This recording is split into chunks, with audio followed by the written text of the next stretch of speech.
Alors, désolé, on a un peu coupé le générique, mais il est très long. Donc, Julien nous pardonnera.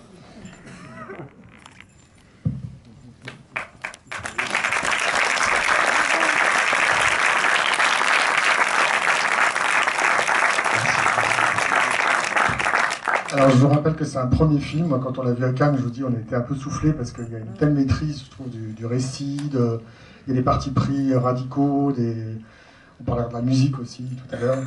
Euh, J'imagine qu'un projet comme ça, c'est très dur à monter, surtout avec des acteurs non professionnels. Comment tu as réussi comme ça, un tour de force? Ça a pris du temps. C'est sûr que bon, c'était déjà présent chez moi dès le début C'était déjà présent chez moi dès le début de l'aventure. Je savais qu'en écrivant un film comme celui-ci, étant moi-même corse, écrivant une histoire en Corse avec des personnages corses, seuls des Corses pourraient l'interpréter de la manière qui me paraissait être la plus juste. Et arrive un constat assez saisissant, c'est que il y a quelques acteurs en Corse, excellents d'ailleurs, mais pas tant que ça. Dans la tranche d'âge de ce que j'avais en tête pour le père, très peu. Pour le rôle de Lez, il y a pas. Donc on arrivait à une double difficulté. La première de se retrouver avec des comédiens non connus et de surcroît des comédiens non professionnels. Donc c'est sûr que quand j'ai annoncé ça à mes producteurs, c'était pas chaud, quoi, hein, on va pas se mentir. Et après la lecture du scénario, ils ont compris, voilà, ils ont compris, puis ils m'ont fait confiance et ils ont bien saisi là où je voulais amener le film. Et ce qui était pour moi vraiment la direction artistique principale, c'était la véracité de ce qu'on allait voir dans ce film et qu'on ne pouvait pas transiger là-dessus. Voilà. Donc on allait faire des choses avec moins de moyens, mais on allait les faire du mieux possible, mais avec cette constante-là. Voilà. Le fait de travailler avec ces gens n'était pas une variable pour moi. Et on a convaincu aussi nos partenaires, Canal+, Advitam, qui nous distribuent grâce à qui nous sommes aussi là aujourd'hui, n'ont pas eu besoin d'être convaincus, ils étaient déjà persuadés que c'était la bonne idée. Mais c'est évident que c'est un peu la face nord hein, quand on veut faire des films. Voilà. Je ne conseille pas ça s'il y a des cinéastes dans la salle pour leur premier film. Voilà. Je vous laisse vite la parole, mais on parlait justement de tes acteurs. Ils sont, je ne sais pas où tu les as trouvés, mais alors ils ont vraiment des gueules déjà. C'est pas péjoratif. Hein. Et ils ont une diction très particulière pour nous du continent, mais ça crée une musique, il y a quelque chose dans le film grâce à eux, gagne énormément.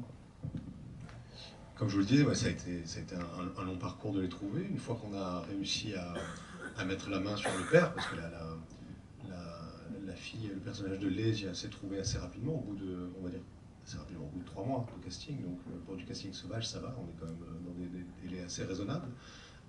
Ce qui nous a aussi aidé par ailleurs à convaincre justement nos partenaires et les producteurs quand ils l'ont vu, elle, non-actrice, dans des essais qui étaient tout à fait saisissants. Donc ça a été aussi ça, la première pierre de confiance en fait, entre moi, mes producteurs et tous les partenaires. Le personnage du père a été beaucoup plus long à trouver, c'est là où on a mis 8 mois. Il a fallu aller le chercher tout au fond de la Castaniche chez nous. La Castaniche équivaut à la Corse ce que la Creuse est à la France, autant dire loin et dépeuplé, dans des paysages esselés. Il est berger, non? C'est ça? Il n'est pas berger? Non. Il y a un autre berger qui s'appelle Saverio Santucci. Il y a eu confusion sur deux, trois médias. Il n'était pas content. Mais je recrée le bêtise. Non, mais c'est tout aussi exotique. Il est guide de haute montagne. Voilà, guide de haute montagne avec son frère, ancien recordman du GR20. Donc certaines personnes le font en 15 jours, lui il le fait en un jour et une nuit, en courant. Donc une certaine prédisposition à un mental assez fort. C'est une force de la nature, c'est un caractère tout à fait particulier. Et c'est quelqu'un qui s'est relancé à 40 ans, pas qui s'est relancé d'ailleurs, qui s'est lancé, parce que oui, il a été berger dans sa jeunesse, il a charcuté, il a cultivé, et à 40 ans, il s'est dit qu'il allait reprendre ses études à Corté pour être guide conférencier. Et guide conférencier, c'est quelque chose qui m'était un peu... Enfin, c'est un mot que je connaissais, mais j'étais pas vraiment familier avec la chose. En fait, je réalise au bout du 3e ou 4e callback, puisque ces gens-là, on ne les choisit pas comme ça dès la première rencontre. Vous imaginez bien, on les fait revenir, au début, on les rencontre comme ça, et puis après, on fait travailler 2 scènes, et puis si ça nous plaît, ils reviennent, ils retravaillent 4 scènes, donc on les teste aussi dans leur sensibilité, mais aussi dans leur capacité de travail. Et au total, Saver, je crois qu'on l'a vu 6 ou 7 fois avant de se dire que c'était lui. Et au bout de la 3e, je crois, on passe quand même une bonne partie de l'après-midi ensemble. Et il me dit qu'il faut qu'il rentre, qu'il travaille un petit peu dans la soirée, une visite qu'il fait le lendemain à Ajaccio avec un bus. Ça fait 3 4 ans qu'il n'a pas fait, il n'aime pas trop cette visite d'ailleurs, mais bon, il va leur venir vite fait, et puis demain il va balader les touristes toute la journée à Ajaccio. Et là je réalise en fait que cet homme a l'habitude d'apprendre un contenu de surcroît historique, avec des dates, avec des choses très précises, de se remémorer ça en une nuit, et le lendemain de pouvoir l'interpréter en public, avec un public comme vous. Et donc il a une prédisposition à l'interprétation, en fait, c'est ce qu'il fait. Il ne le sait pas encore, mais il a dans son quotidien déjà une petite patte d'acteur. Voilà. Donc ça m'a permis, moi, déjà de tracer 2 points pour faire une droite, et de dire qu'il y avait quand même quelque chose d'intéressant avec cette œuvre-là. Et on a travaillé énormément avec elle et lui, et puis ensuite le reste du clan, avec un coach sur Paris qui s'appelle Simon Lamani. Et on a fait une triangulaire entre le coach, eux et moi, parfois chacun de notre côté, parfois tous les 3 ensemble, dans de nombreux ateliers qu'on a fait entre la Corse et Paris. Et on a répété tout le film, chaque scène, chaque dialogue, chaque détail, chaque arche émotionnelle de chaque scène, pour qu'ils aient vraiment tout en tête, que tout ait été défriché en amont, avant le tournage. Tournage qui allait être, quoi qu'il arrive, une énorme surprise pour eux, puisque personne n'est prêt à découvrir ce qu'est un tournage quand on l'a jamais vécu, avec 60 personnes qui gravitent autour de vous, des gens qui vous maquillent, des gens qui vous demandent de vous mettre un peu à gauche, l'autre à droite, monte, descend. C'est quelque chose qui peut être un peu stressant et tout à fait inhabituel les premiers jours. Et voilà, donc ils ont essayé d'être le plus près possible, et c'est ce qu'on essaie de faire pour les accompagner.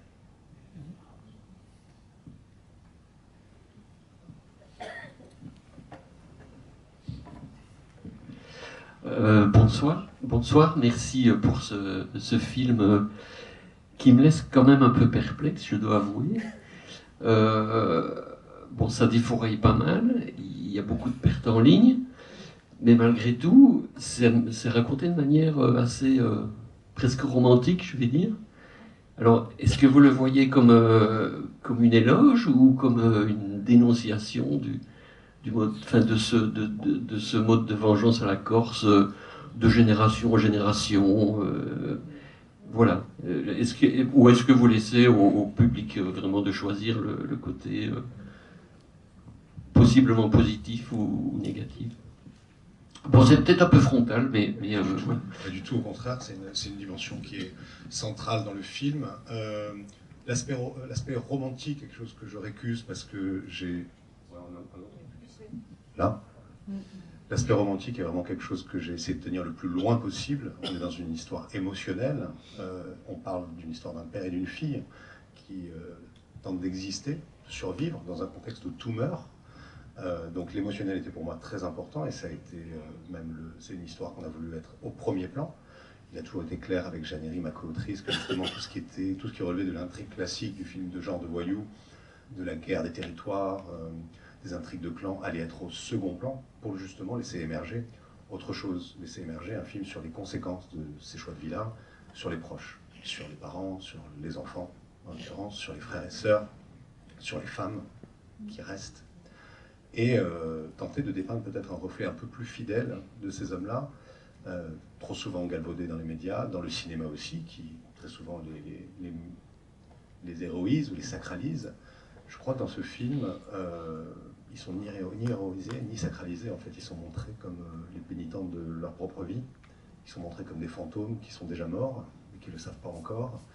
Et ils sont montrés dans leur peur, dans leur fragilité, dans leur peur de laisser un ami derrière eux, de laisser derrière eux un orphelin ou une veuve, la peur d'accepter ce que les Italiens ont appelé la malavite, tout simplement. Donc c'est dans cette direction-là qu'on a essayé d'aller. Et le film, après, évidemment, il y a ce cycle de vengeance. Le film a été écrit comme une tragédie, donc évidemment que la vengeance dans ce film-là perdure. C'était pas notre première intention à la base. À la base, dans une première version du scénario, on essaie de faire en sorte qu'elle ne tue pas. Et il s'est avéré que le film, en fait, nous a dicté l'inverse, parce que tout ce qu'on avait écrit pendant 1h40 de film était une tragédie, et il a fallu l'accepter, même pour Jeannery. Vous connaissez sûrement ses œuvres, qui est une cinéaste très optimiste, et vous avez pu remarquer dans ses 3 premiers films. Moi, vous ne me connaissez pas, vous voyez juste mon premier film, et je suis plutôt quelqu'un d'optimiste dans la vie. Tout du moins, j'ai toujours essayé d'aller chercher la lumière. Et tout optimiste que nous étions, il était impensable à un moment donné pour nous, avec un peu de recul, qu'elle ne se salisse pas les mains, en fait, qu'elle n'ait pas du sang sur les mains à la fin, parce que tout ce qu'on avait construit en amont nous amenait là. Et donc oui, ça a été écrit de cette manière-là, et on a malgré tout un petit peu de lumière à la fin de savoir si oui ou non elle va reprendre une vie, je mets de grands guillemets, normale, puisque quand on s'est fait tuer son père devant ses yeux de cette manière-là aussi atroce, et quand on a tué, on ne peut pas avoir une vie normale, elle portera ce fardeau toute sa vie. Maintenant, comment va-t-elle vivre, ou plutôt survivre? Ça appartient au spectateur. Mais j'ai essayé de faire un film qui... l'essence même de ce film est de montrer que cette vie n'est pavée que de drame et de solitude. Voilà. Et si à un moment donné, un jeune, parce qu'il y a beaucoup de jeunes en France, en Corse, ailleurs dans le monde, qui rêvent de ces vies-là, de ces vies qui pensent à des vies faciles, où règne l'argent et le pouvoir, si un jeune de ceux-là qui envisage ce chemin de vie voit ce film et remet en cause ses choix, ou remet en question ses choix, alors ça sera déjà une victoire.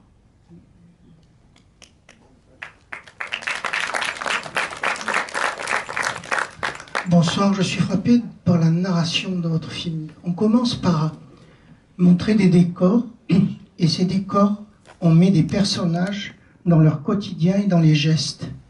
Et ça inscrit tout de suite le film dans quelque chose de géographique et de personnel. Je suis frappé aussi par la force des gros plans, la terreur des personnages et de cette héroïne se lie simplement, pas par des phrases, il n'y a pas finalement, mais par des gros plans qui sont plus vrais que nature. Je suis frappé par ça.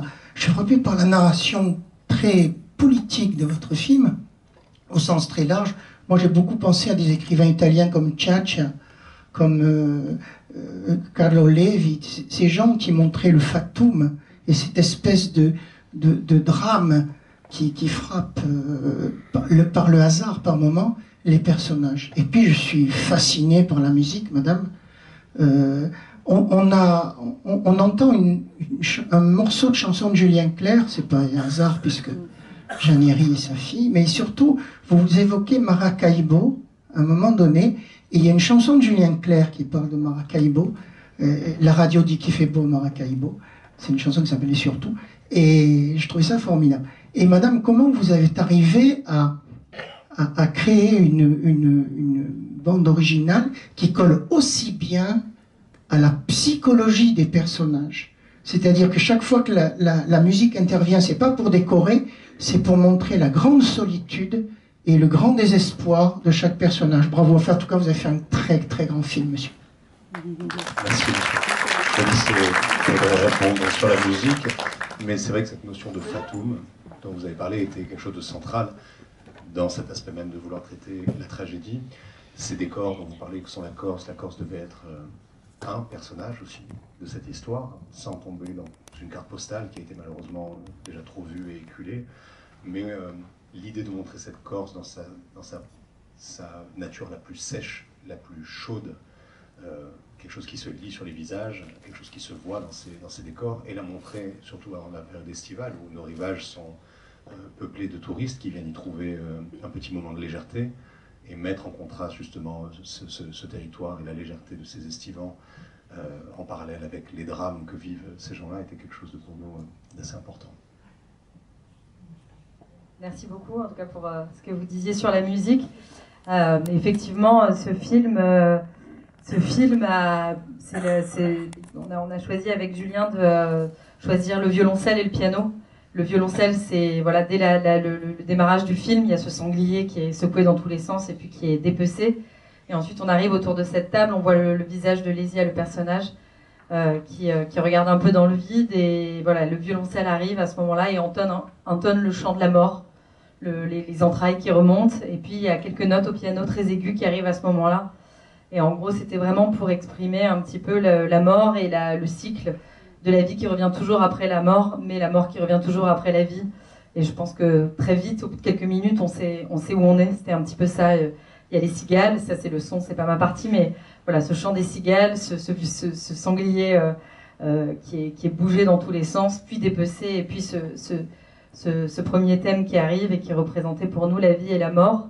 On avait envie de trouver quelque chose aussi de très pudique, parce que voilà, moi je trouve qu'une des forces, vous avez parlé du fait qu'il y ait peu de mots et qu'il y ait des visages, c'est quelque chose qui ressemble, moi je suis pas corse, mais du coup j'ai je suis un petit peu corse d'adoption depuis plusieurs années, et c'est voilà, c'est quelque chose, dans cette radicalité, dans cette pudeur, il y a tellement d'émotions, et en même temps elles sont corses, en même temps elles sont très universelles, parce que moi je suis une fille, j'ai eu un papa, et que voilà, quel que soit le rapport qu'on ait eu avec son papa, il y a quelque chose de très universel dans cette histoire, dans la digue de la parole qui met parfois du temps à tomber. Du coup voilà, il fallait accompagner la pudeur de cette histoire, accompagner l'action aussi, parce que du coup il y a quand même toutes ces scènes voilà, où il y a ces courses-poursuites, etc. Donc c'était comment trouver la musique d'un film indépendant, auteur, et en même temps accompagner aussi l'action, parce que c'est vraiment le film est à cheval entre ces différents genres. Et voilà, bah, merci en tout cas si vous avez trouvé ça réussi. Raconte autre chose que les images. C'est ça que j'aime beaucoup. Elles viennent raconter pour moi l'universel caché dans ces personnages, c'est-à-dire qu'on voit un père et sa fille corse, et donc on a l'impression que c'est une histoire corse. Et en fait, moi, je trouve que c'est une histoire très universelle, et la musique essaye de venir raconter ce qu'il y a d'universel et enlever, voilà, pas folkloriser évidemment le film, qui est déjà baigné dans ce décor très parlant. Et du coup, la musique vient, parfois, moi je trouve que la musique a la responsabilité de venir révéler parfois l'abstraction qui se cache dans un film, révéler l'invisible et venir nous raconter ce que les personnages pensent et ne peuvent pas forcément dire. Merci en tout cas. Bonsoir. Merci pour ce film, vraiment c'était super. Je laisse de côté le fond pour dire la forme des années 90 en Corse. J'ai tout retrouvé, c'était vraiment la palongrotte, la soupe de poisson, les campings. C'était vraiment c'est super bien réussi.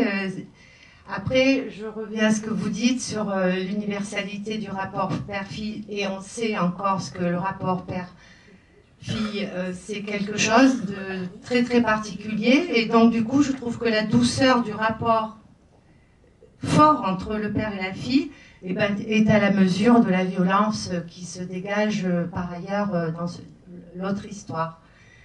Donc voilà, je vais faire mes petites photos, je vais les envoyer à Eric Jeannot, parce que c'est le boucher de mon village, à Campomort. Et donc la dernière fois on est juste en face, on est à Barthé.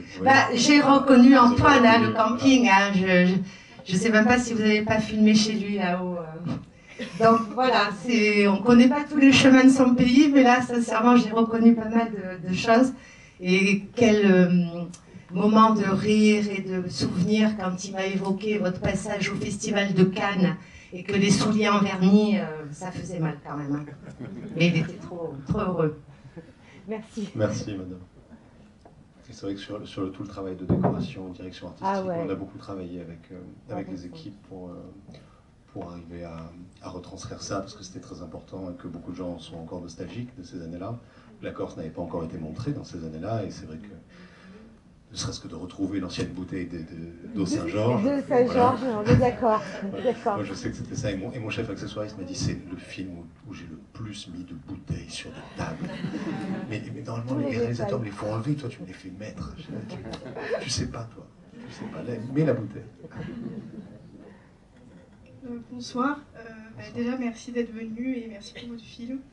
Je m'appelle Elia, je fais des études de cinéma à Nice et je suis corse. Et c'est la deuxième fois que je vois votre film. J'avais vu pour la première fois au Festival de Cannes et il m'avait vraiment chamboulé. Enfin, à chaque fois que je le regarde, je pleure, c'est vraiment horrible. Et mon père il allait le voir à l'avant-première vendredi en Corse et il a pleuré aussi. Oui. Et je voulais vraiment vous remercier parce que je sais, le fait de réussir à retranscrire une relation père-fille corse, c'est vraiment incroyable et ça nous a vraiment rapprochés, je sais pas pourquoi. Pourtant on était proches à la base, ne vous inquiétez pas. Et tout dans les détails, comme l'a dit madame tout à l'heure, que ce soit la soupe de poisson, la pêche, la chasse, c'est vraiment quelque chose qu'on retrouve et j'ai beaucoup aimé le fait que vous l'ayez retranscrit, même pour les chansons. Je vous avoue, je savais pas que c'était vous qui avez fait les chansons et je trouve ça vraiment incroyable parce que même dans plein d'autres films où vous avez participé, les chansons sont vraiment excellentes. Elles sont vraiment très très belles. Et j'avais une question, j'en ai deux. La première, c'est est-ce que c'est quand même assez rare de voir des films qui parlent de la Corse qui sont assez tragiques et dramatiques. Est-ce que vous avez déjà eu plusieurs remarques par rapport à ça, sur le fait que vous n'ayez pas fait un film comique ou une comédie, comme c'est beaucoup le cas même pour plein de réalisateurs Corse. Voilà. Et ma deuxième question, c'était pour savoir si à la fin c'est possible de faire une photo avec vous.